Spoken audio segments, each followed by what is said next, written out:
Welcome to the Carleena Show, where ordinary people share their hero's journey.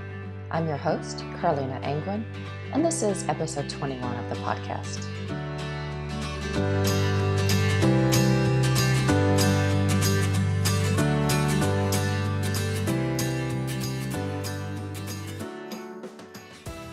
Today on the show we have Christopher Charles Chaney. Christopher spent years caring for his mother, Mama Peaches, who passed in 2016 after suffering from dementia. It was his love and struggles as a former caregiver that inspired him to write the Mama Peaches and Me Caregiving book series, which offers wit and wisdom for worn-out caregivers, as well as advice, tips, and resources. As the CEO of the National Caregiving Advocacy Corporation, Chaney Speaks, Christopher provides emotional support and essential information to individuals caring for loved ones through keynote speeches, workshops, webinars, CEUs, and caregiving artwork. You can visit the Carleena Show website at carleena.net to learn more about Christopher and link to the show notes. From there, you can find past episodes, connect on social media, and sign up for the mailing list. Thank you, Stephen Lorca, for video editing and production so we can post our episodes on the Carleena Show YouTube channel as well as the podcast. Now I bring you Christopher Charles Chaney. All right, well, how about we get started, and if you could talk a little bit about what you're up to now, what kind of projects you're working on, and then I want to go back and talk about you as a child growing up and kind of what led you to the work that you're doing now. So what are you up to right now? So right now, I'm to be honest with you, I'm taking kind of a sabbatical, if you will. Mm-hmm. This has been the third year since my mom has passed away, and strangely, this year has been the toughest for me with depression and grief. And I discovered a couple months ago that all that I do, the writing, the speaking, was really masking a lot of the emotions that I was having. And so I decided to kind of pull back and deal with those emotions. Having been a caregiver, if I could say it that way, uh, caring for someone that you truly love and you miss them, there are trigger points. And for me, holidays can be a trigger point of depression. Right. And I knew the holidays were coming up, so I wanted to get mentally prepared for it. So that's what I essentially have been doing. Relaxing, regrouping, refocusing, and also thinking about the next series of books that I may do. Okay. I think going forward, I'm going to concentrate more on writing as opposed to speaking. I'll still do it. I'll still do speaking. But there's a lot that I need to get out, and I do that best in the written form.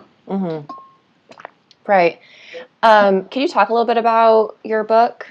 Well, you have a couple books, right? I do. I've actually had 3 published books. The very first one was kind of interesting. I'm glad that my mom got an opportunity to see that book before she passed away. It's called Breaking the Healing Code. And it was inspired by a challenge that I had many years ago. I had gotten really sick and I didn't know, doctors couldn't tell me anything and I didn't know what was happening. I was losing weight and getting tired and everything, but eventually got healed. And so that experience inspired me to write a book about spiritual healing, about all the root causes that lead up to challenges in our bodies. Oftentimes, those challenges you don't hear about. The second book is called Mama Peaches and Me. It's wit and wisdom for the worn out caregiver. And this was inspired by my last few years with my mom serving as her caregiver. My mom was a very witty woman. She's very funny. And I think that she used wit to somehow get me through the challenges of caregiving. There were oftentimes I was really stressed, very, very stressed. I'm very transparent in this book. I talk about getting to the point where I'm just on the verge of a nervous breakdown. And people that read this book are very relieved and encouraged that I'm that transparent because we all get there. The weight and the pull of caregiving can be immense. Mm-hmm. But I wrote this book for new or seasoned caregivers who are just that on the verge of a physical or emotional collapse. Mm-hmm. Um, if they are caring for an aging parent, a disabled spouse, or another loved one, or if they just love old school humor. Mm-hmm. Uh, in the book, there's wit and wisdom and a whole lot of laughter. There's inspiration, empowerment Mm-hmm. to revive one's spirit. Mm-hmm. I also offer critical survival tips. I think every family caregiver provider should know. There's practical advice to care for any loved one with Alzheimer or dementia. I even include a caregiving prayer toolbook or toolbox, I should say. Mm-hmm. And there are just other resources for saving time, energy, and money, strategies to reduce stress, burnt out, depression, and even guilt. It's all the things I wish I had when I embarked upon this journey of caregiving. Right, right. Okay, and we'll go into that in a little bit more detail. And you said you have a third book as well? Yes, the third book is called Hot Slices, Mama Peach's Hot Slices of Wisdom. And it's Mama Peach's timeless truths and my timely caregiving knowledge. So my mom had just an immense amount of wisdom. It's really funny. I hear her voice very clearly, even now. Her wisdom guides me. Right. And so I wanted to share that with my readers, my followers. Mm-hmm. Mm-hmm. And how old are you now, if you don't mind me asking? Early 50s. Early 50s. Okay. And how old were you when you wrote your first book? That was about, it was 2015, I believe. 2015. And were you a caregiver for your mom at that point?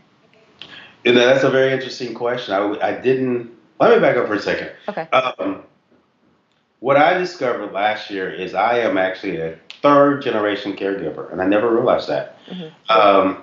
There are so many people caring for a loved one, and they don't self identify as a caregiver. Mm-hmm. And so when I was caring with my mom, I just thought I was a son caring for his mom. Like many other people, they just think that they're caring for their loved one. And so when they go out to look for resources, you don't necessarily Google caregiver because that doesn't come to mind. Mm-hmm. Um, my great grandmother, when I was probably 4 or 5, and I don't know why these memories have been seared in my brain all these years, but I remember taking her by the hand and walking her through the house. I remember taking her food. Those are types of caregiving. Mm-hmm. And I remember my grandmother. I didn't grow up with her, but I decided to move back home. For me, home at the time was Knoxville, Tennessee. We left there when I was about 4 or 5, and Mm-hmm. I grew up in Cincinnati, Ohio. Mm-hmm. So I moved back just to spend some time with my family. And grandma got sick, and I ended up being her caregiver. Mm-hmm.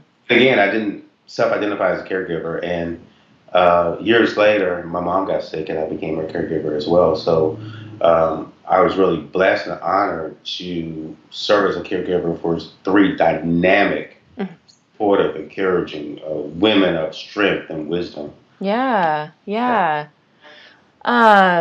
Okay. So then you said that you also do some speaking now. Yes. Okay. Could you talk about that just a little bit? Okay. So after the book was released, I would say shortly thereafter, I started an organization, and that organization is called Chaney Speaks. And through Chaney Speaks, what I do essentially as a corporation is provide emotional support and essential information to individuals caring for a loved one. Chaney Speaks is a national caregiving advocacy corporation. And so we do keynote speeches, workshops, seminars, wellness fairs. And then I'm really excited. One of the things that I want to dab in is caregiving artwork. I have this vision of animating public spaces with visual expressions of caregivers to stimulate dialogue around this whole growing notion of caregiving. Hmm. Yeah, yeah. Um, okay, so let's see. So you said that you're from Knoxville originally? Yes, originally from Knoxville. Okay, so tell me a little bit about life growing up for you, maybe your parents, siblings, um, and anything that would show you as someone who is going to, write books eventually. I never considered myself as an author. I never thought that I would write books. Um, I remember growing up, I didn't necessarily like to read. So, um, but we grew up in Knoxville, Tennessee. It was primarily my mom. She was a single mother of four young boys, Hmm. and I was the oldest. Mom decided to take us all and move to Ohio. And back in those days, um, mom really pulled on me to take care of my younger brother. She would go to work and would leave us at home, and we would do the cleaning and I would dress my brothers and so forth. My mom was very strict. She's what we call one of them old school mamas. Hmm. Um, we didn't know very many people, so again, mom pulled on me, and I guess I was doing more grown up things than most kids my age would have done. But mom always worked two and three jobs, and she worked really hard to What did she provide. do? She was a housekeeper. Hmm. She was a housekeeper. I remember my mom. I went to an alternative art school, and we grew up in the inner city. We went to this school where we had very affluent kids in this particular school, and I was very interested in the arts, so I got involved in theater. And I remember my mom came to one play, and after that play, she never really came to see any more plays that I was in.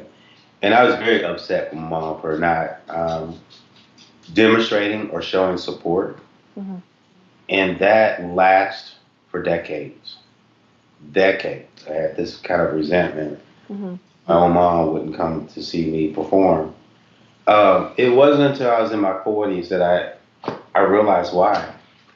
I think that first time my mom went to a performance, Hmm. she felt out of place. Mm. These were my parents. The parents of other children were wives of lawyers and doctors and so forth, and they probably looked down upon her Hmm. because I had challenges with some of the kids there. You know, they talked about the way I spoke and dressed and so forth, and so um, I was just too young to realize the dynamics of it all. Hmm. But I think that's what my mom was struggling with. Yeah. And you said that you talked to her about that when you were in your 40s, or you just sort of realized that maybe that's what it was? That's what I realized. I realized that's what it was, and we eventually. Most people, when they read the books, they think, "Hey, you're a mama's kid and or mama's boy," and that's not necessarily the case. We had a very strange relationship, Hmm. um, but I appreciate the caregiving journey. It caused me to mature, and I should really say it caused me to forgive Hmm. and to stop hanging on to things that were really petty. I remember once I have a stepbrother. He said, Christopher, when you're around your mom, you become a different person. You're not laughing, you're not talking, and you just get real quiet. You don't necessarily look at her, you don't necessarily engage, or it's kind of forced. Hmm. And I would always feel that, again, that there was a twinge of unforgiveness that I had with my mom. Hmm. But as soon as I realized that she was struggling and she was sick, that all went out the door. Yeah, yeah. Let's go back to when you were in high school, and that's when you started theater. Is that right? That's correct. Okay. Did you continue theater after high school? I was a theater minor and an art major In college? in high school, In high school. Okay. and so my pursuit was I wanted to go into advertising, so I went to a school called Cincinnati Technical College, Mm-hmm. and I majored in sales and marketing. Now, it's the closest thing that I can get to for advertising. Mm-hmm. And after that experience, I transferred to the University of Cincinnati, and I was looking to enroll in the architecture program, and that program was closed. So I thought, okay, I'll enroll in the industrial program, and that program was closed. Uh, I thought, hey, I'll enroll in the interior decorating program, and that program was closed. So the only thing that was open at the time was fashion design, and I decided I can enroll in this program. After I talked to a counselor, I can enroll in this program because the first year all the classes are the same for all the disciplines, artistic disciplines, Mm-hmm. and inevitably people will drop out. And I thought I would enroll into the architecture program. However, the more I learned about fashion design, I got really excited and decided to stay in fashion design. Mm-hmm. Um, I had I had scholarships, um, but there was something unique about this particular program that I really like. Mm-hmm. This program enabled you to go anywhere in the country where there was a job to work for about 10 weeks and then come back to school for 10 weeks. Mm-hmm. And I thought that was just great. So I did that. Um, I think my first job was in New York. Really exciting because I'd never been in New York before. I remember it was my first time flying. Mm-hmm. Um, so I had lots of fun. Came back home, and what I was discovering was I didn't have a lot of money because I was using my scholarship money when I went to New York to get a deposit on an apartment, and then the air flight and so forth. And the air art supplies are very, very expensive. So I was watching the money go away. Um, there was a opportunity to submit a design Mm-hmm. for international design competition in Paris. And that was all the students are very excited about doing it. And so I decided to do that. Mm-hmm. And I'll never forget. It went to New York, and there were 50 students that were selected in this program, and I was one of the students that got selected to go to Paris to represent the United States in this mega international design competition. Wow. Here I was, this hood kid from the inner city, on my way to Paris. I had taken French lessons in high school, so I thought that would come in handy. Uh-huh. As I was preparing to go to Paris for this competition, I heard about another competition in Denmark. So I applied for that particular competition as well. Mm-hmm. And I waited and waited and waited. Went to Paris. Didn't win the grand prize. I won the first prize, which was one of the most original and creative design students in the world. Wow. And it was, I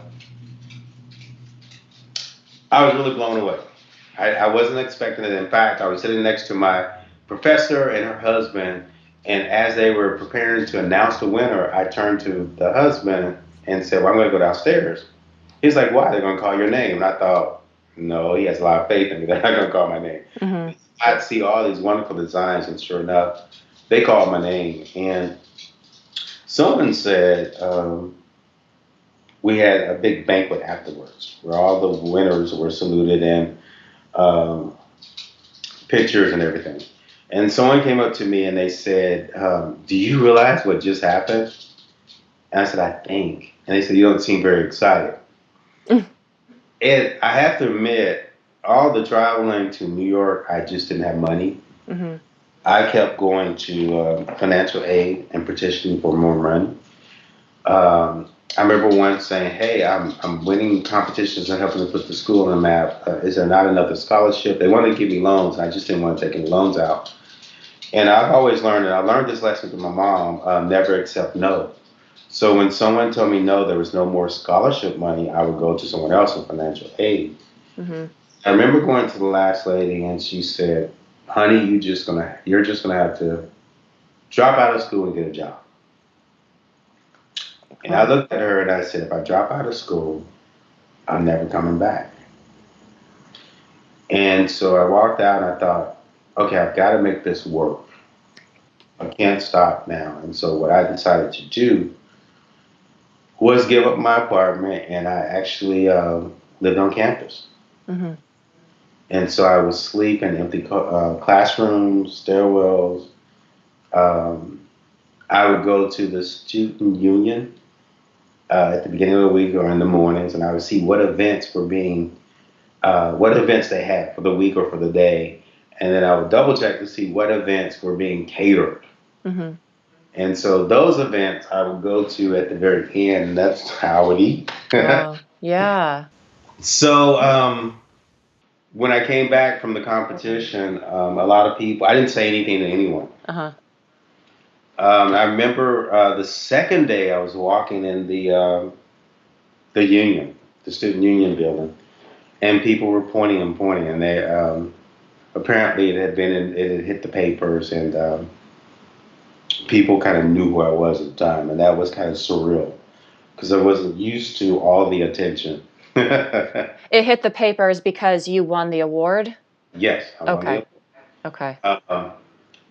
One of the things I won a knitting machine. I think there was some money. There was an opportunity to come back. Air France, um, they sponsored an air flight, Mm-hmm. so I could come back to Paris. I discovered that there was a school of design. It was called the American School of Design. I decided I wanted to go to that school in Paris. Mm-hmm. And I wrote them and asked if they would extend a scholarship with me because my flight was already paid for. Never heard from them. So I convinced one of my professors at school to allow me to call them, to make this international call. I did just that. And they were agreeable to extend to me a partial scholarship to come and study at their school. Wow. So I needed to raise the additional money, and because I was in the news and on the radio and being interviewed, I kind of leveraged that and came up with a what do you call it, a letter writing campaign, Mm-hmm. and was really pleased. I raised several $1,000s to go. I remember one in particular. I had a teacher, and she was meeting with the dean of our art school, and I asked her if she could give him one of my letters. Mm-hmm. And she said I would absolutely not give him one of the letters. I was just floored. So she left to go to this meeting with him. It was some kind of big banquet. And I was thinking, I was so determined back then. I was like, I won't accept no. And I learned that from my mom. So what I did is I ran over to the event and I ran in the kitchen and I found one of the waiters. And I said, the dean has to get this letter. He's waiting for it. Can you take it to him? And so he took it to the dean. I had no idea what would happen from there. Mm-hmm. 2 days later, I'm in classroom in the studio, and I get a call that the dean wants to see me. I come over, and I'm a little nervous, and he awarded me a check for $1,000. Wow. So I was so excited. So now I'm getting ready to go to Paris to go to this school, the American School of Fashion in Paris, France. Mm-hmm. And as I'm getting ready to go, the other competition that I applied for, they said that I was accepted into their program. So they were going to fly me to Denmark for about 2 weeks. It's called Saga International Fair. Mm-hmm. And it was this design school for, again, I think 2 to 3 weeks. And they selected about 8 students from around the world. And that was kind of exciting because I was, literally out the door getting ready to go to Paris. And I hear about this trip. So I'm there, go to Paris. I end up, it's so funny. The school was great. I learned so much. And there were a lot of fluent students that were there. Um, great time, great time. Mm-hmm. They went back to America. I stayed in Paris for a little while because I was readying myself to go to Denmark. But by the time I was ready to go to Denmark, I ended up losing my passport. Oh no. I could not believe it. So I go to the American embassy and I explained to them I had lost my passport. And is there anything they could do for me? And at that time, I really didn't have any money. They said there was nothing. I said, no, you don't understand. I have no money. I'm going to be representing the United States in Denmark, and I have to get to Denmark. If I get to Denmark, then I'm in this program, and I know that I've got a shelter and food, and I can work things out to get me eventually back to America. Uh-huh. They said there's nothing you can do, and so again, another no. So I'm walking the streets of Paris, like, man, what am I going to do? What I'm going to do? So don't laugh, but I decided that I would go on the street corner and sing. That's awesome. Because I think I only needed like $20 or so. It wasn't a lot of money to get a replacement, to get the passport replaced. So I'm singing all these American songs. I'm a little embarrassed because I'm not good with lyrics, so I didn't know all the words, but the Parisians did. So I go back either later that day or the next day. I'm not sure when, but as I was standing there waiting for them to process this new passport, there were two Caucasian guys that came up and they had lost their passports as well. And they were told all they needed to do was call their Congress. Mm-hmm. And I was sitting there thinking, why didn't they tell me that? They told me that there was nothing they could do. So I was really disappointed. But to make a long story short, I did go to Denmark, had an exceptionally great time. Mm-hmm. Come back to school, and again, I'm going to school for 10 weeks, and another 10 weeks I'm working.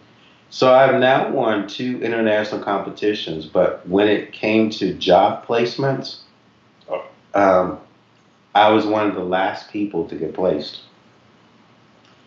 And so I decided I cannot allow someone to determine the fate of my career. Mm-hmm. So I'm going to map a strategy to get an MBA. And so that's what I did after I graduated. I went to MBA school. So you went to MBA school right after graduating, or did you have some time in between? Right after graduating. Okay. Yeah. And as I was in the MBA program at the University of Cincinnati, I heard about yet another design competition. And so on a whim, I decided, at the last minute, I decided that I would apply. Mm-hmm. And in my spare time, I actually had to create this dress for this competition. And I created it, sent it off with one of my previous design professors. She helped me in her spare time as well. Mm-hmm. And so we sent it off. And lo and behold, guess what? I got selected to go to Gifu, Japan, and it was awesome. It was awesome. I didn't win the big prize, but just going there was a prize within itself. Mm-hmm. So what did your mom think about all this? All your traveling and your awards and all? She was just ecstatic. She was really proud. She would get the clippings and pull them up and put them to the side, and you pull them out. So my mom was real proud. And I have to say that I was proud that she was proud. Yeah. Was she still in Ohio, or had she moved back to Tennessee? At that time, everyone's still in Ohio. In Ohio, okay. Okay. Yeah. So what did you, so then after MBA school, then what type of work did you do? So I graduated with the MBA, and then I went back to New York, and I applied for jobs. And I was really told that I needed to. No one really honored the MBA. Mm-hmm. I wanted to go into design, but nobody really honored it. And a part of me says, you should have been a bit more tenacious. Mm-hmm. Because actually it wasn't very valuable. I just wasn't right, didn't have the right networks. But I got hungry. And so I decided to go to Knoxville, spend some time with my grandma and my family. And the idea there was just to stay for a year or two and then go back to New York and try to land a gig. Mm-hmm. But I actually started working for the federal government, and then my grandma got sick. And so I took a different career path. And I have to honestly say I don't regret it. Mm-hmm. Regret it at all. This was in Knoxville. You worked for the federal government? Yes, yes. Can you say, like, what department? Oh, it was TVA. Yeah. The TVA, okay. I worked for them for almost 23 years before I retired to take care of my mom. Mm-hmm. I was a senior sustainability program manager. Mm-hmm. agency. And when you were working for the TVA, did you pursue your creative ambitions either through fashion or writing or art? I was in the marketing division. We had a energy efficiency program, excuse me, that I was able to champion. And through that, there were many avenues to creatively express myself. I worked with our advertising account executives to have quite a bit of input on radio, TV commercials, billboards, flyers, Mm-hmm. those kinds of things. Put together marketing kits for our distributor customers. These marketing packages, they were used. We would Let me back up for a second. So we would prepare these marketing packages for our distributor customers, and the distributor customers, would take the packages to their end use customers Mm-hmm. to promote the energy efficiency program. Okay. And was your mom still in Ohio, or had she moved back to Knoxville as well? I think eventually she eventually moved back to Knoxville Okay. Was that before or after she was diagnosed with dementia? before. That was before. Okay. Um, okay. So is there anything else that you want to mention before we get into um, when you found out that your mom had dementia and your life was about to change? Is there anything else that you wanted to mention? I will say this. So I was, again, working for the federal government. My mom was in Knoxville. I was in Chattanooga, which is about 2 hours away. So I would see her from time to time on the weekends. I was watching my mom age, and I guess like any other, you just don't want to see your parents get older. And in the back of my mind, I thought, I'm getting to this point where I'm not really satisfied with my corporate career. Um, I would like to move back to Ohio with my mom because I knew my mom was going to move back, and I had this thing in the back of my mind that I would take care of my mom, Mm-hmm. even though I didn't think she would be sick. I just thought I needed to be closer to my mom. Mm-hmm.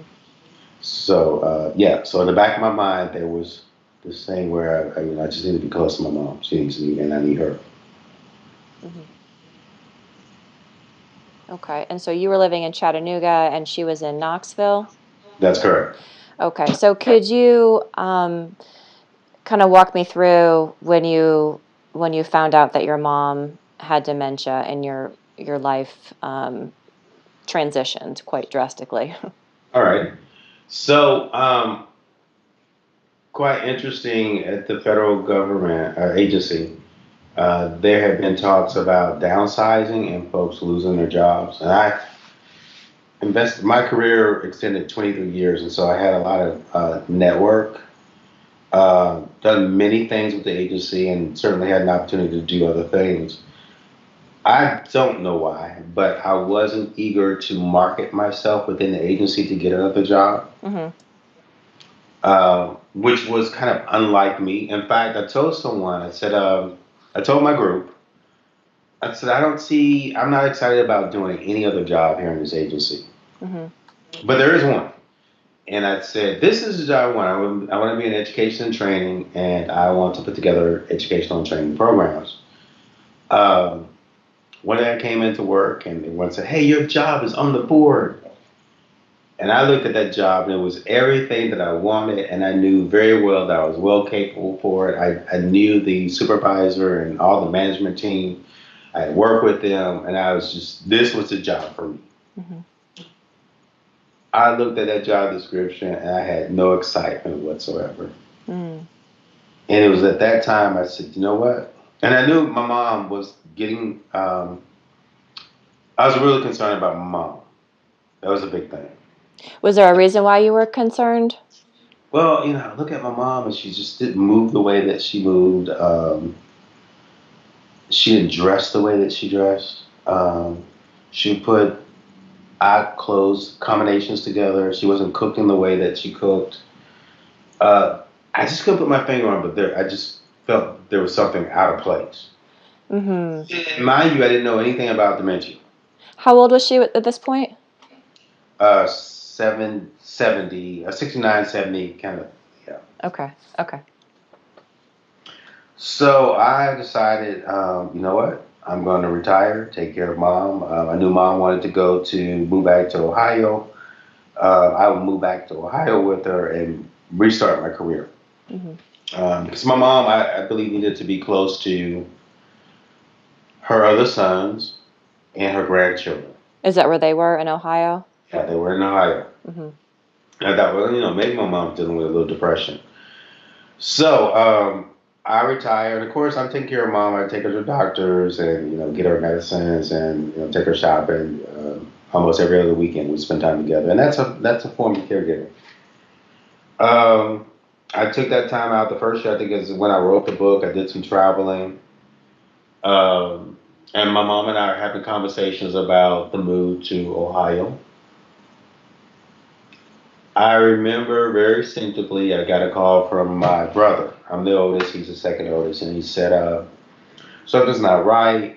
She's hallucinating. She thinks that the house is bugged, and people are spying on her. And my comment was like, what are you talking about? And, mom is mom. She's okay. She's just, probably joking around. Uh-huh. So I called her and I didn't like the dialogue and went up to spend some time with her that weekend and didn't really like what I was seeing and hearing. What were you seeing? Um, just the topic of her conversation. She was not sleeping Hmm. and go to bed, and she wouldn't stay in the bed. She's roaming around, um, having conversations that kind of didn't make sense.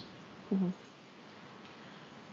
Going outside without a coat, getting very agitated. And so I told my mom, I said, well, let's tell you what. Why don't you come back to Chattanooga with me for the weekend and we'll just have a relaxing time at my house? And so we did that. And by the time I got her to the house, she started complaining. I want to go back home. I don't want to be here. Um, I was just seeing a kind of different side of my mom.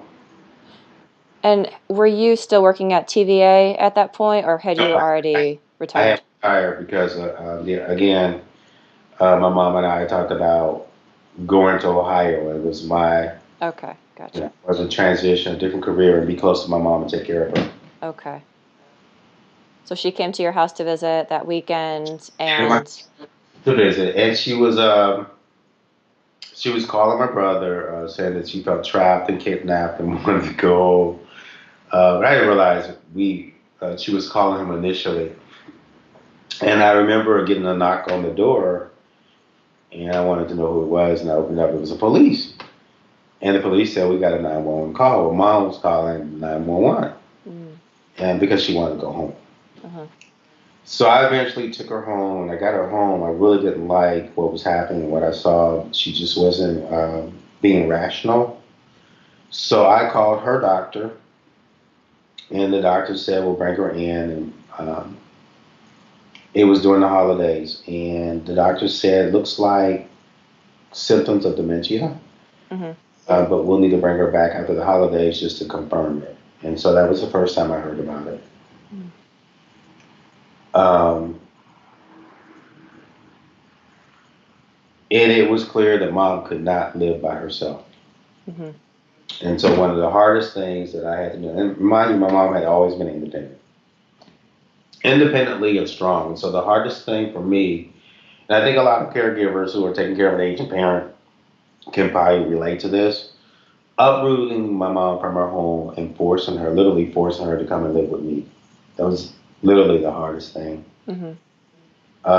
Again, my mom was one of them old school moms, very independent, um, stern hand.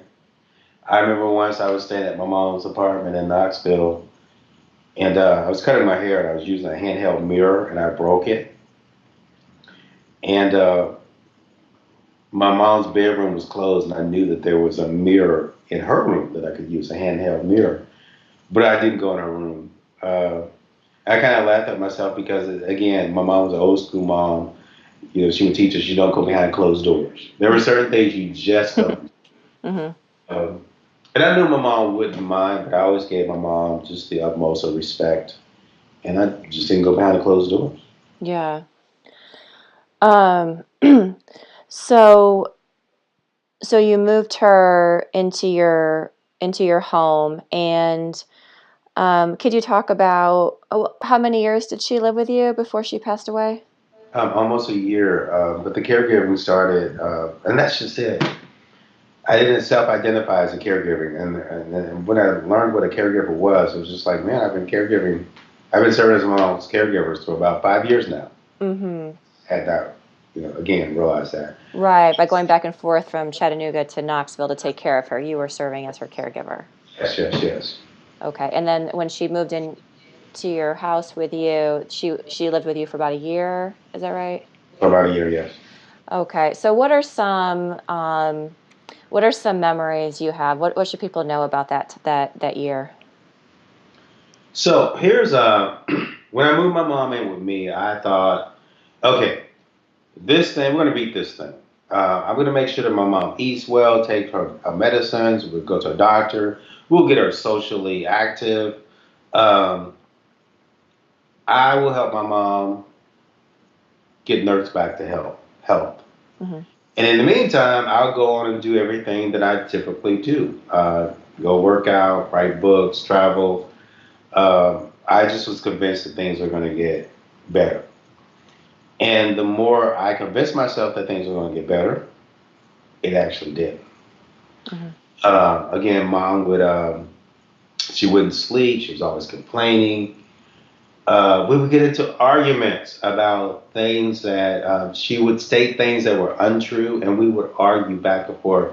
And this is one of the advice that I give people. Or actually, a police officer gave me this advice. He said, when you're dealing with someone with this particular symptom, and if they say that the sky is orange, you simply agree with them and you're able to move on. But if you disagree with them, you're going to go back and forth because her reality or anybody with this particular challenge, that's their reality. Hmm. And that was a very important lesson to me. I was able to just kind of agree with certain things and move on. Um, I remember once mom was doing something and I got really upset with her and I started yelling. And it was kind of a version of a nervous breakdown. Hmm. And I looked at my mom and she had the expression of frightfulness. And I thought, oh my God, I've got to do something. I'm losing it. I'm losing my mom. I'm losing myself. And I kind of reached out. I think I wrote something on Facebook and somebody inboxed me and said, you might want to consider going to a caregiving help group, Hmm. which, I didn't know what caregiving was. And they explained it. And I thought I might give that consideration. Um, but mom and I continued to be son and mother living in the home. We had some beautiful moments, and as I said before, my mom and I were not really really close, but because I knew she needed me, I was able to forgive, and I am so blessed, thankful to God that I did have that opportunity to spend with my mom. Hmm. Um, so mom would do some funny things. She would say and do funny things. I remember one time she did something I didn't particularly like it. And my mom was very private, so I thought, I'm going to go on Facebook. I'm going to share this funny story. But I can't remember which funny story it was. Hmm. Share this funny story with some folks because I thought I was getting back at my mom. And I shared the story, and people just laughed, and they loved it. And it got to a point where I kept sharing these stories, and people were coming to my Facebook page, and they didn't really want to know what I was doing. It was just like, "What's Mama Pizza doing today?" or "Mama Pizza story." So um, that was kind of my escape Hmm. to sit back and write these stories and refine them so that people would enjoy them. Um, So were these your friends and family that were commenting, or were people finding you who were maybe didn't know you, but they were going through something similar? It was a combination of both. Mm-hmm. Some of the people I honestly say that I didn't know at all. But also the stories helped me to realize what I was going through. Even though the stories were funny, Mm-hmm. people that have been in that situation before, or again, caring for a mom with Alzheimer or a parent with Alzheimer or dementia, they could see between the lines. They knew what I was going through. And so they would send me inbox messages,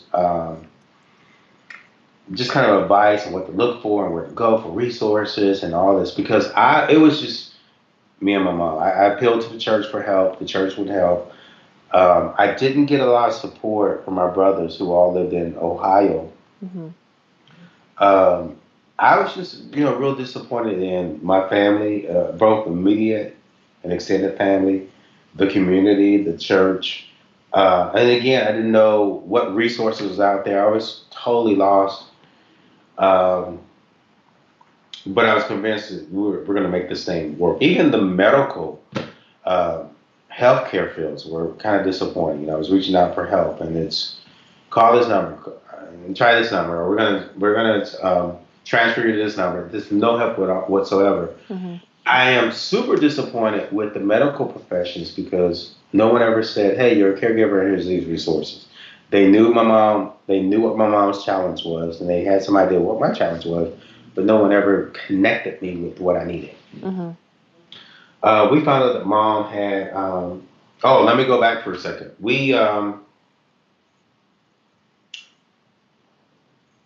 Her last Christmas holiday season, I decided to take her to Ohio to see her sons and her grandchildren, not knowing that that would be her last holiday. Mm-hmm. And so we went up there, and on our way back, she knew she needed to go to the doctor. The doctors discovered that she had a tumor in her brain, Mm-hmm. and the doctor said that the tumor was it's a slow growing tumor, and they believed that it had been there for years, maybe even decades. Mm-hmm. And when the doctors diagnosed her with this tumor, it was really strange because my mom was in the hospital bedroom. It was almost like she knew. I think she didn't know. I think she knew, and she decided not to tell me or my brothers. Mm-hmm.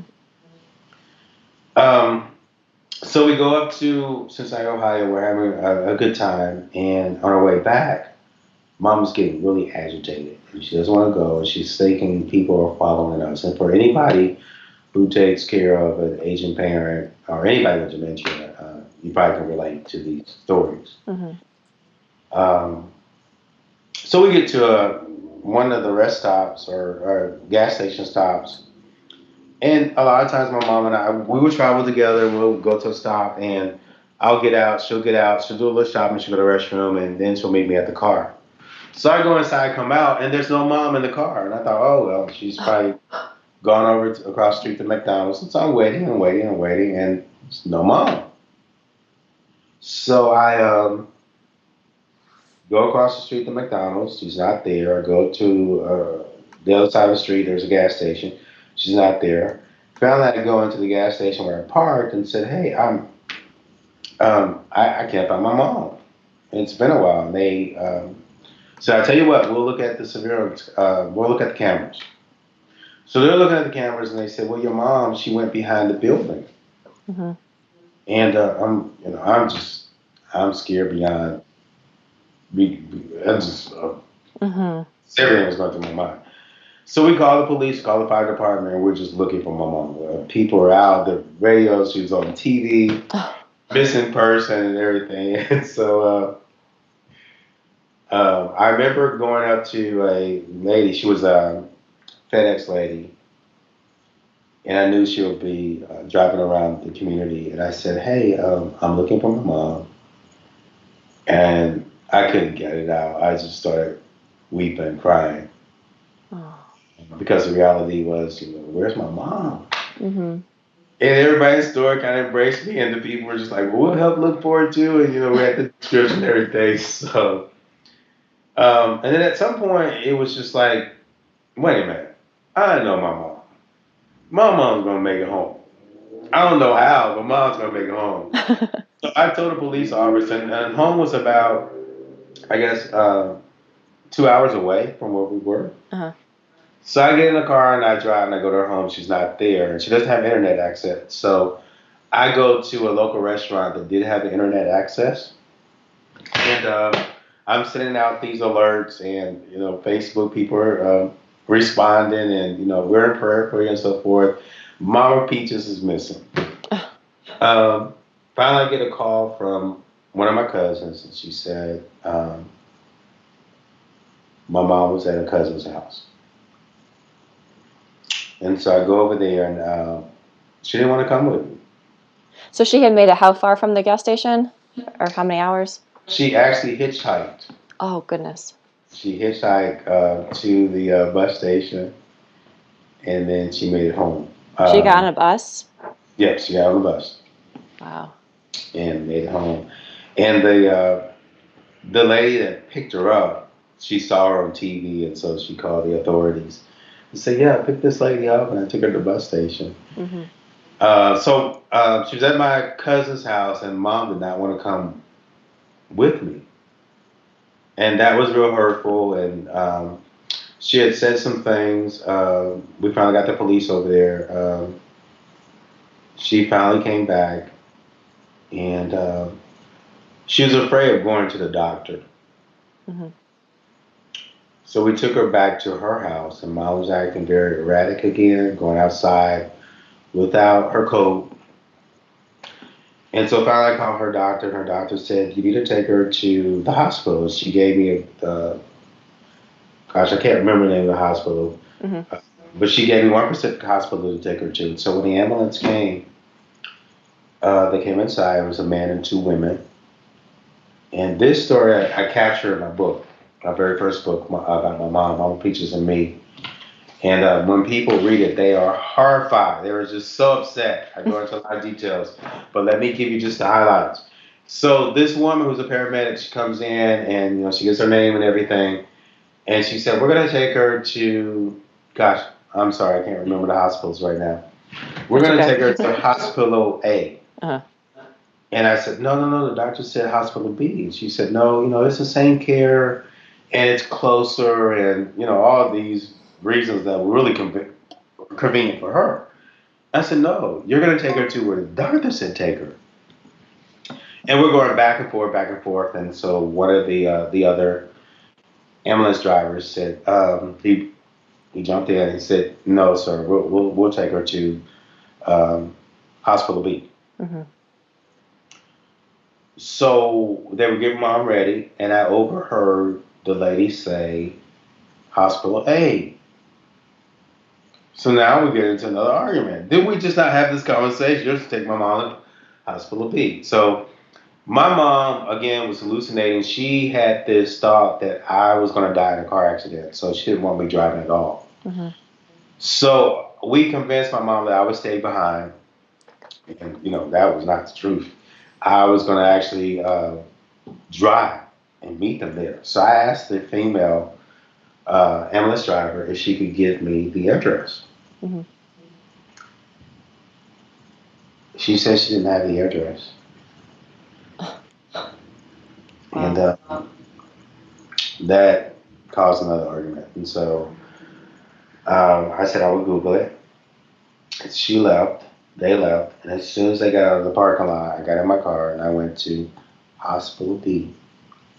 And as I was driving to Hospital B, I called to say, "Hey, they're on their way with my mom. She may even be there. I'm her son, and I'm on my way. Is everything all right?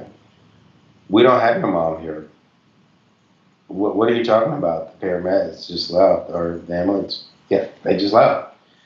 She said, "We don't." So, long story short, my mom is at Hospital A, Mm. where she should have been. So the paramedics lied to me, and they deliberately sent me to the wrong hospital. Wow. I was livid. And so I get there, they're seeing my mom, and I'm sitting in the lobby, and guess what? They come out and they said, "Mr. Chaney, we can't find your mama. Oh, no. So mama again, she became known on Facebook as a runaway mama. And so again, she had ran away, and I was a little concerned this time because it was cold. I had her phone. I think I may even had her. No, she had her purse, but she didn't have much money. So again, I'm upset with the hospital officials there, and actually, that's why they wanted her to go to Hospital B because they were accustomed to uh, dealing with patients that had my mom's challenges, Mhm. and you couldn't just simply walk off of the hospital over there. So we're looking around the hospital, and again, I thought, I know my mom, she doesn't have any money, but my mom's determined, and she's gonna make it home. So I go to the house, kind of disappointed she's not there. There was a police officer that came, and so we're kind of waiting, and they're scouring the city and everything. I'm on my mom's balcony. She lived at that time in what's called the Walter P. Housing Project. Mhm.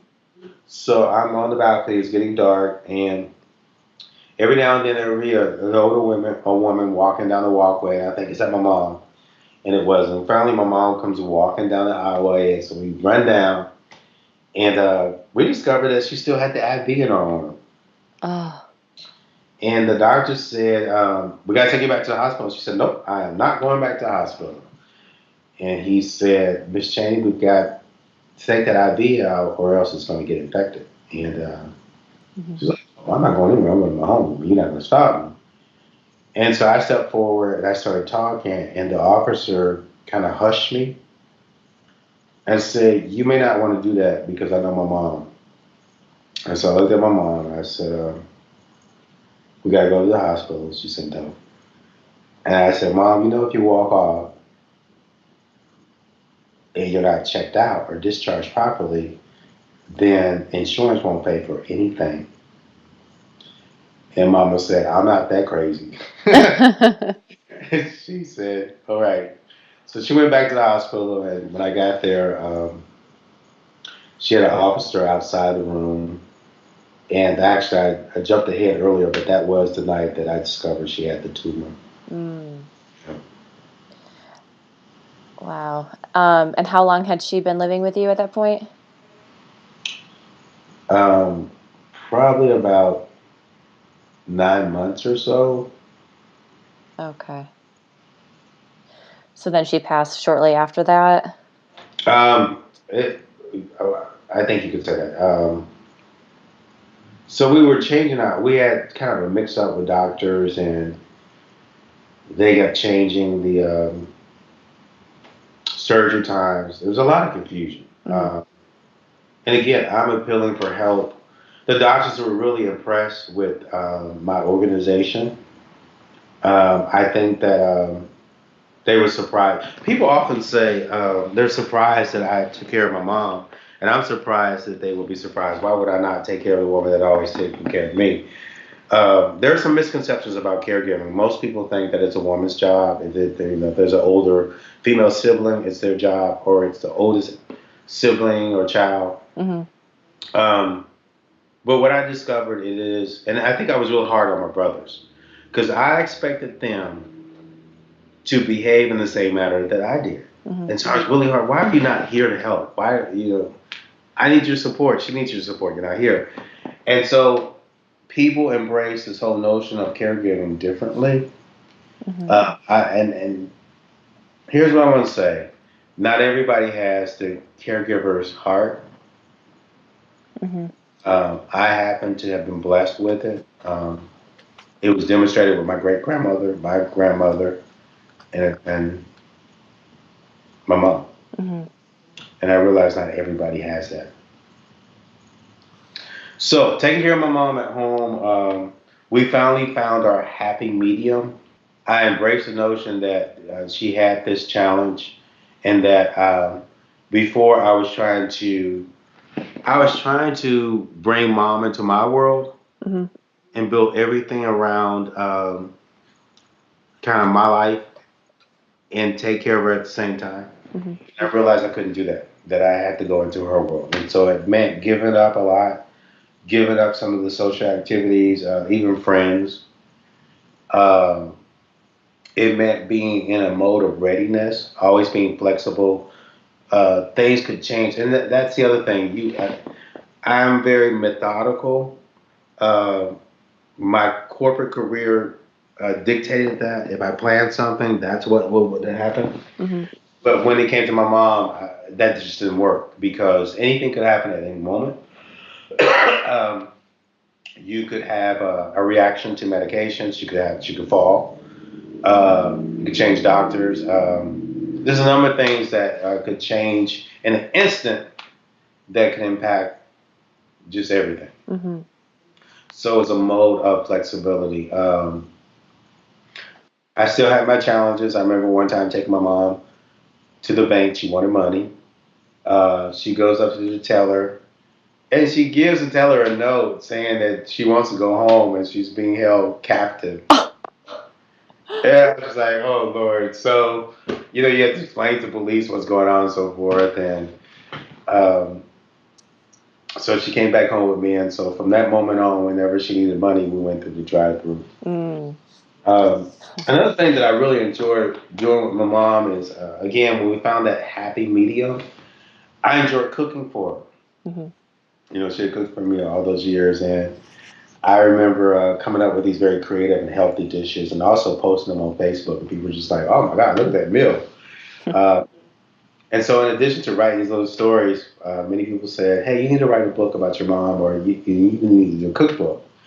And I remember one day walking into the room and serving my mom a dish. And she sampled it.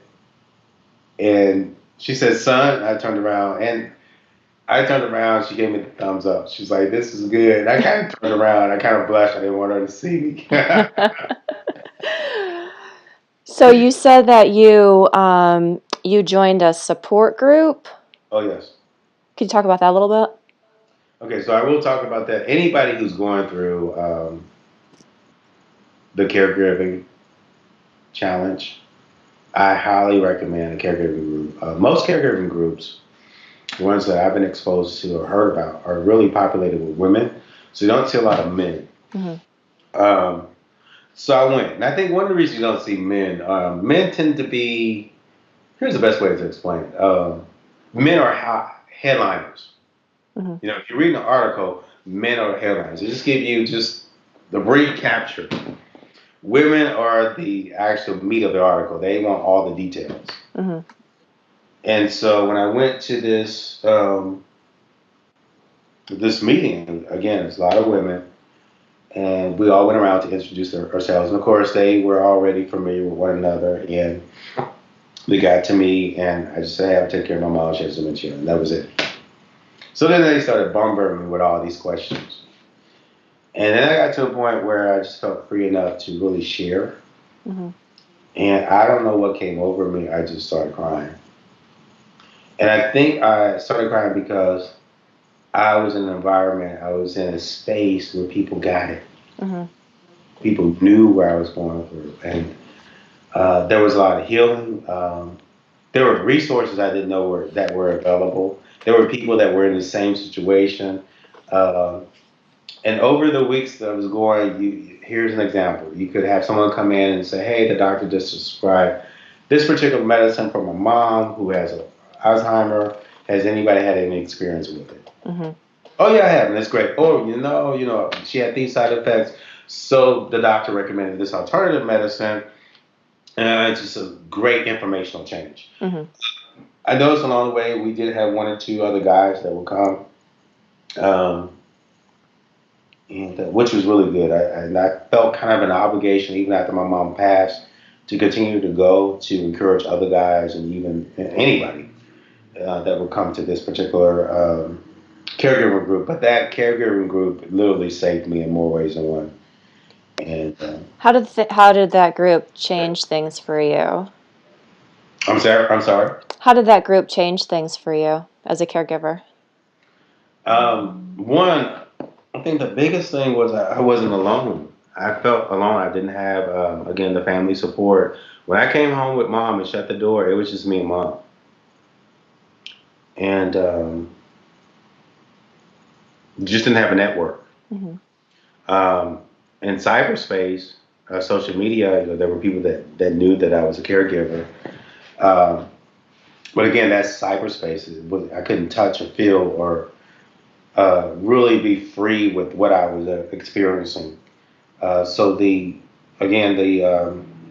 support group it was a safe zone. Mm-hmm. And it affirmed me. It affirmed me. One thing about caregiving, you're thinking, am I perfect? Am I doing it the right way? Mm-hmm.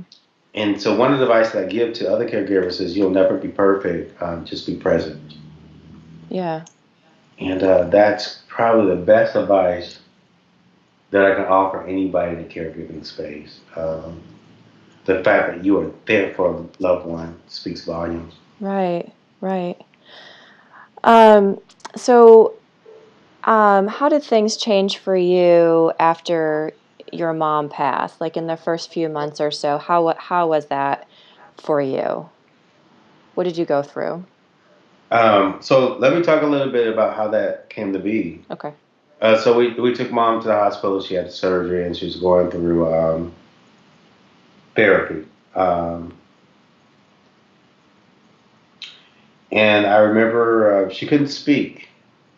She was really struggling to speak. She wouldn't eat. I remember the doctors and nurses called me and said, "Hey, we got her in the lunchroom, everybody, and she couldn't walk. She had to be rehabilitated." Mm-hmm. Um,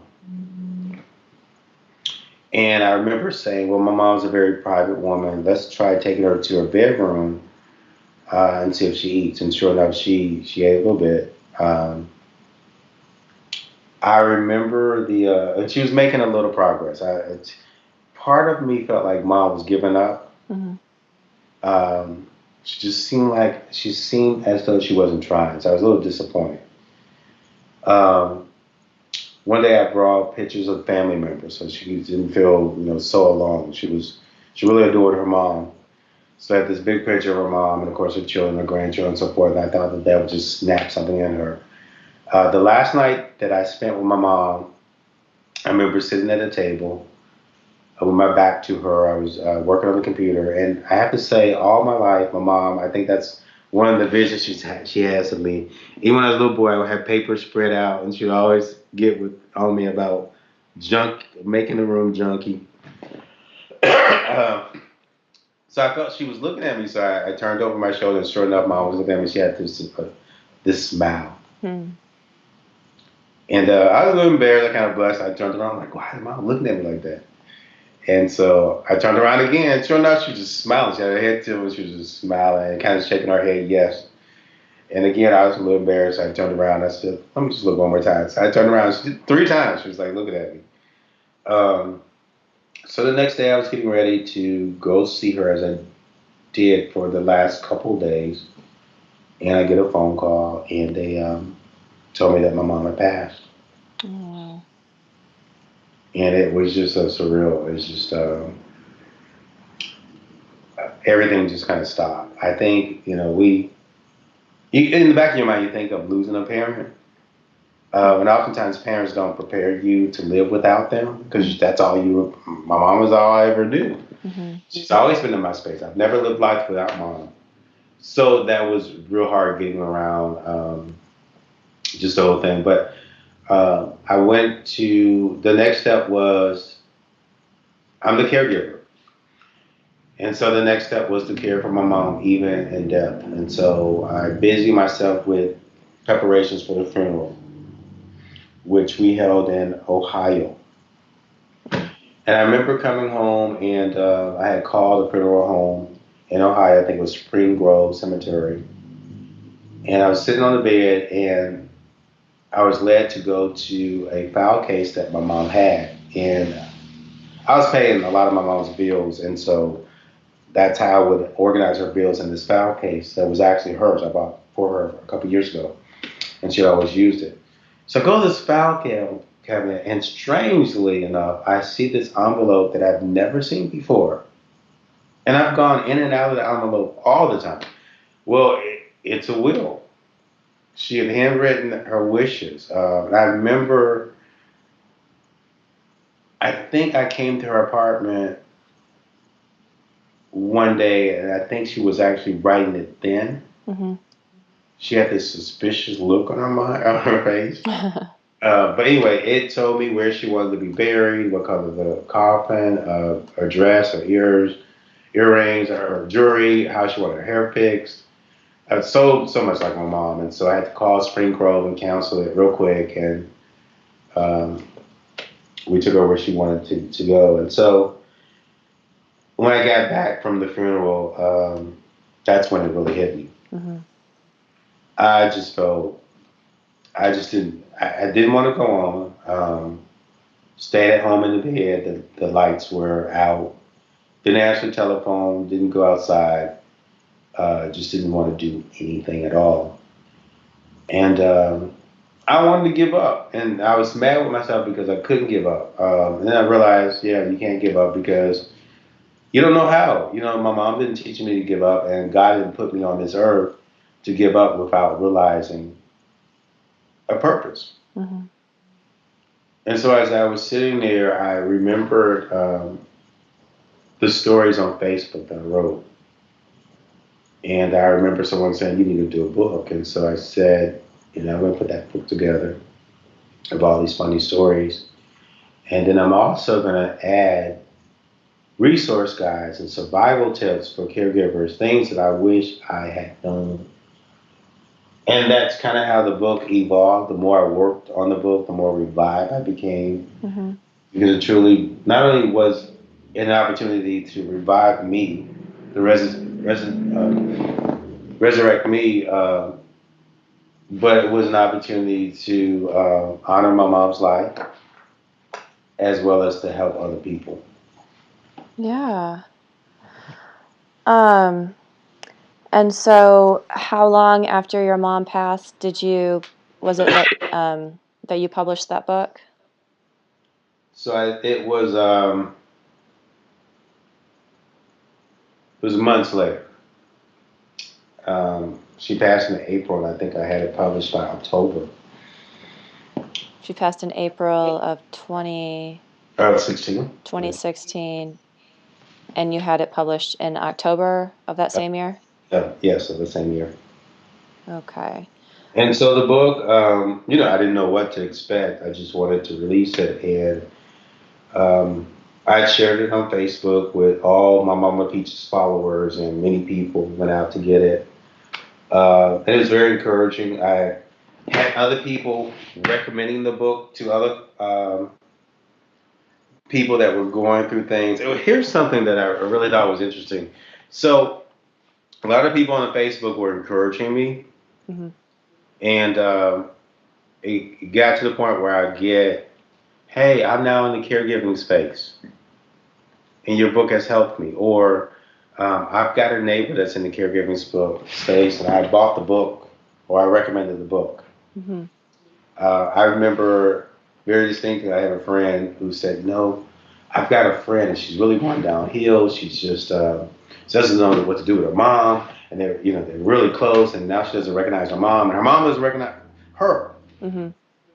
And she said, "I'm going to order your book for her." So she ordered the book, and she gave her the book, and she said she turned it over and read the back of it and just started crying. Mm. She said, "This book is for me." And at that moment, I said, if I didn't write this book for anybody else, I'm just glad that I was able to Mm-hmm. support one person. Yeah. Did you think about trying to get an agent and traditionally publishing it, or what was your thought process with that? It was a self-published endeavor. I didn't think about getting an agent because I didn't want to go through all the bureaucracy. I just wanted to, hey, here's my story. I need to get it out there as fast as I can. I didn't want anyone challenging my creative direction. Yeah. Um, and I guess I wasn't looking for like a top seller or anything like that. It's just part of the healing process was to get it all out. Mm-hmm. And this book allowed me to kind of get everything out. And when did you start speaking at in conferences and workshops? So the book enabled me to do some book signings. It went in Barnes and Nobles, and people in the community found out about the book, and I got invited to go to caregiving events. So people were seeing me, and I started speaking more and more. And Mm-hmm. I decided that I wanted to put together an advocacy group or corporation, I should say, because people were being. Here's the thing: in our community, we have professionals that are working for, let's say, Alzheimer's Association or Southeast, just these big organizations that really help elderly people or people with dementia, Alzheimer, whatever you can name. And a lot of these individuals that vice presidents, directors, they don't necessarily always have direct caregiving experience. And so when I get up to speak, because I do have that experience, I'm a real person with a real message and a real experience. Mm-hmm. And that resonates with people. Mm-hmm. So I think that's another reason why I have been invited to speak. Mm-hmm. Yeah. So you mentioned that, um, I guess within the last year or so, that you've been sort of refocusing your efforts, Yeah. and that you realize that you may have been, with your efforts, with the writing and with the speaking, that you may have been masking something else, and that you've been spending this time to sort of work through that. Can you Yeah. talk about that a little? I can. So prior to me kind of recognizing that I got really busy with the speaking engagements, the book was named one of the best caregiving books of 2017. So it became an award-winning. The Mama Peaches became a award-winning caregiving series, if you will. Mm-hmm. Especially when the next one came out. We did a tour earlier this year. I did my first international book signing, which was in Canada, Toronto, Canada, which was just awesome. Mm-hmm. So we did book signing in Chicago, Atlanta, Knoxville, just different places. And again, getting the invites to come to conferences and so forth. Mm-hmm. So I just started having these moments, just pockets of time where I would just kind of stop, and I would have memories of mom. And I would get really, really depressed. Mm-hmm. And there may be trigger points like my mom's birthday, her anniversary, the anniversary day of her death. Holidays are particularly tough as well. Mm-hmm. And I said, I think I need to stop everything. I think I need to back up and deal with some feelings, maybe even therapy. Mm-hmm. Um, I haven't done therapy, um, which is something I would be opposed to, but I think it's been really healing for me just kind of sit back because what I was doing was every opportunity that presented itself, I wanted to run after it. Mm-hmm. And that exerts a lot of energy, time, and money. And so I was wearing myself thin. But in these last months, just kind of sitting back, refocusing, relaxing, even reflecting on my life with mom. I can sit here and I can think about moments and just laugh. I remember once my mom said, "Here's the most healing thing that I've ever experienced." Mm-hmm. Mom was laying in the bed here at the house, and she said, "Son," I was like, "Yes, ma'am." She said, "You are a beautiful man." I had to pause. And when she said that, that was just like a weight lifted off of me. And I think I didn't realize this, but I think all my life, some people say I was an overachiever. All my life, I think secretly I just wanted my mom's affirmation. Yeah. And that was and when she said that, it was just like, I felt like I didn't have to try hard anymore. Mm-hmm. I didn't have to run anymore. I could walk. Oh, that's a beautiful story. That's a gift that she has given me forevermore. Yeah. Yeah. Um, so is there anything else that you wanted to mention? Anything else that you think is important to share? So one of the things that I did do, just kind of just came to my mind, is I did start a Mama Peaches Caregiving Face group. Mm-hmm.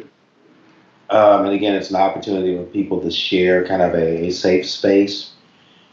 We literally have people from around the country and some select countries as well. Um, I'm looking to ramp that back up next year. Mm-hmm. Uh, I really toured with the idea of just dismantling it. But when I think about some of the previous comments and how helpful it was, and I almost feel obligated to share my story and encourage others. Yeah. So yes, Yeah. Well, if you want to send me the link to that, I'll add that in the excellent, show notes. excellent. Just let me know when it's active again. Okay. Yeah. Yeah. Is there anything else that you have planned for 2019? Again, I have a couple books in mind. I have a cookbook, The Mama Peaches. I don't know what I'm going to talk about. It'll have Mama Peaches in it because they're all from the Mama Peaches award-winning series. Uh-huh. So I'm thinking about doing that. There is a memoir that I started to write, and I have a couple chapters in each of my book. Mm-hmm. It's been really hard for me to write that because I start writing to get really emotional, but I think I'm at a space now, and maybe that's another good reason why I had the sabbatical period, if you will. Uh-huh. I'm in the space now where I can truly write it without getting emotionally distraught.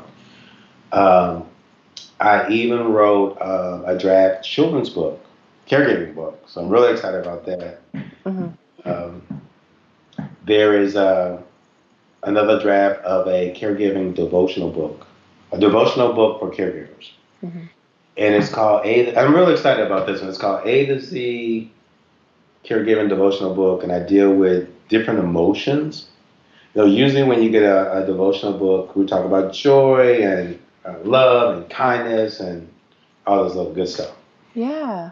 Reality behind the closed doors of a caregiver, you're dealing with bitterness, stress, and anxiety and depression. And so those are the things that I mentioned. Of course, I identify them. I give you kind of a encouragement, Mm-hmm. how to deal with it. I give you scripture, and there's a bit of a prayer. But when you find yourself in a hard spot, and when there's an emotion that pulls on you, Mm-hmm. you can consult the book. And the idea is that it helps to lift you up from a dark place. Yeah. Yeah. Well, we might have to have you back on in a year or so when you get all these books done. Awesome. So, all right. Well, I've really enjoyed talking to you, and I feel like I learned quite a bit about your life and your relationship with Mama Peaches, and I bet she's smiling down on you right now. She is. For anybody who wants to get in contact with me, I do have a website. We're in the process again of revamping it, but there's still a contact button there. It is called Chaney Speaks, ChaneysPeaks.com. Um, so that's a great way to get in contact with me. The books are available at Barnes and Noble, and I just discovered that Walmart.com has picked up the book as well, the Mama Peaches book. That's So great. That's it's great. some Yeah, great. and you can get it on Amazon too, right? It's on Amazon. It's Books a Million. It's in Indigo, which is a Canada. So it's out there in quite a few places actually. Yeah. Well, I'll add all those links to the show notes so people can just click on them and go right to your website. Oh, great. So, all right, Christopher, this has been fun. I've really enjoyed talking to you, and yeah, so we'll be in touch. Absolutely. Thank you so much for your time. Thank you. All righty, take care.